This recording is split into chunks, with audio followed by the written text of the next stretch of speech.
In 1964, the world of Mopar and motorsports changed forever. 1964 marked the introduction of the 426 Hemi engine, a powerhouse that set a new standard then, and continues to be a highly relevant tool to creating horsepower to this very day. The Hemi engine was a mechanical marvel that was so successful, it was banned from NASCAR after its first year. Today, it continues to be the basis of the engine that is used by all teams in the NHRA Nitro Top Fuel and Funny Car classes. The story of the Hemi engine starts with the introduction of the hemispherical-shaped combustion chambers in 1951 by Chrysler Corporation. The size of those early Hemi engines ranged between 301 and 392 cubic inches. However, while these engines were very efficient, changes in passenger car technology saw first-generation Hemi production end in 1958.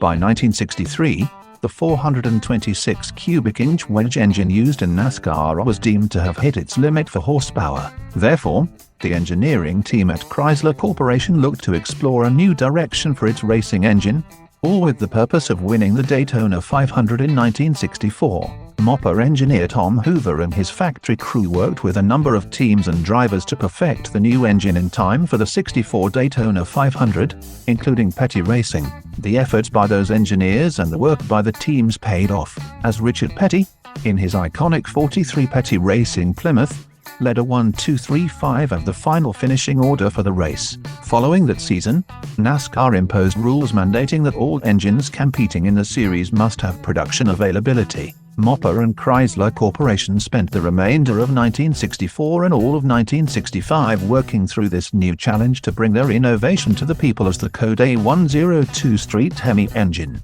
The 426 Hemi engine returned to NASCAR for 1966 as a result. With its return, Richard Petty and Petty Racing reminded everyone that the 426 Hemi engine was the engine to beat, winning the 1966 Daytona 500 with his Plymouth Belvedere, while David Pearson won the 1966 NASCAR season title for Dodge. The success of the Hemi engine continued until the mid-1970s, when displacement rules banned big block engines like the Hemi engine forever. But, while the Hemi engine was originally designed to compete in NASCAR, the world of drag racing has always found value in the 426 Hemi engine. Beyond superstock from the beginning, professional drag racers explored introducing the engine to nitromethane. The more they realized this was the perfect engine for unlocking unheard-of performance in the world of internal combustion engines, the more popular it became. Big Daddy Don Garlits is the Richard Petty of the NHRA, so it only makes sense that as the NASCAR program worked with Petty on the 426 Hemi engine,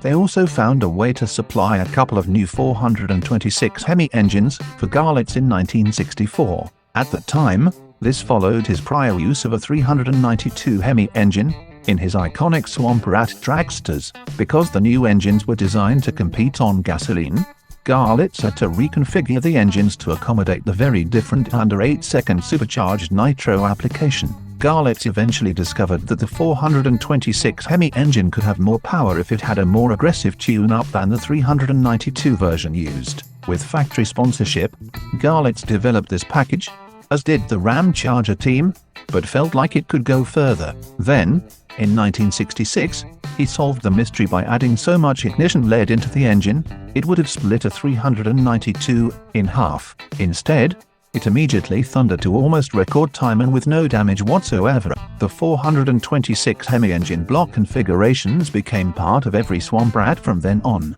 and eventual success of the engine's design allowed Garlits and many others to push the top fuel class from high 6-second passes to less than 4 seconds at more than 330 miles per hour. In addition to the success found in the nitro categories, The Chrysler engineering-led Ramchagers and Golden Commandos teams, along with other famous teams like Sox and Martin, were also trailblazers in introducing a 426 Hemi engine into the victory lane nationally, with wins in superstock and other styles of drag racing soon after its debut in 1964. The continual work in developing the 426 Hemi engine has let Hemi engine-powered vehicles win hundreds of drag races over the years, and, like in NASCAR, it was hindered only when the rules were changed to make other brands competitive. The initial design from 1964 in more standard automotive categories continued to underpin the amazing perfection and adaptability of this engine, as well as set land speed records and win even in hydroplane boats. Now, more than 50 years later, there still has never been a racing engine produced with more horsepower than that found in versions of the 426 Hemi engine, especially one with as much credibility in so many forms of racing. It's an amazing testament to the masterminds behind this bodacious invention. The first Chrysler vehicles available with the 426 Hemi were the 1966 models. These included the Dodge Coronet through 1970, Dodge Charger through 1971, Plymouth Belvedere through 1970, and Plymouth Satellite through 1971.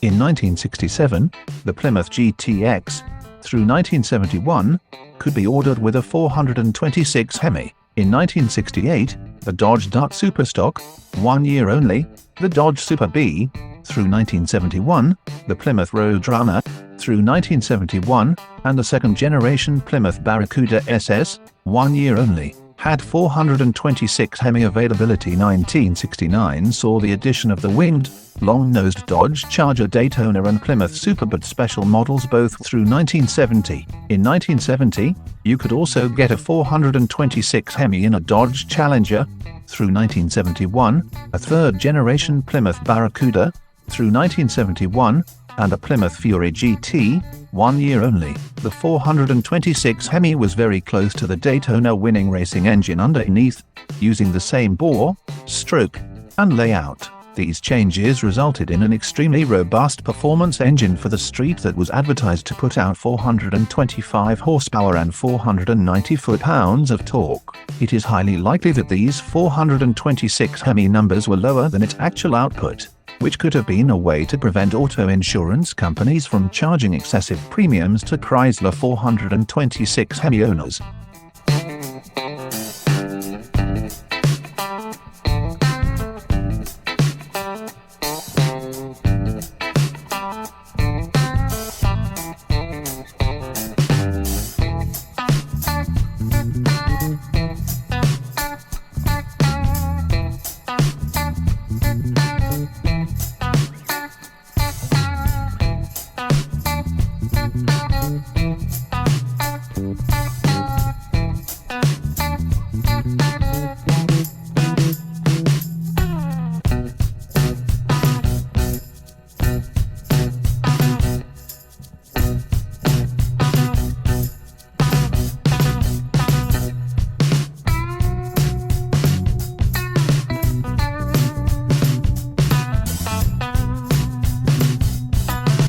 Don't forget to like and subscribe for more automotive content like this one. Thank you for watching.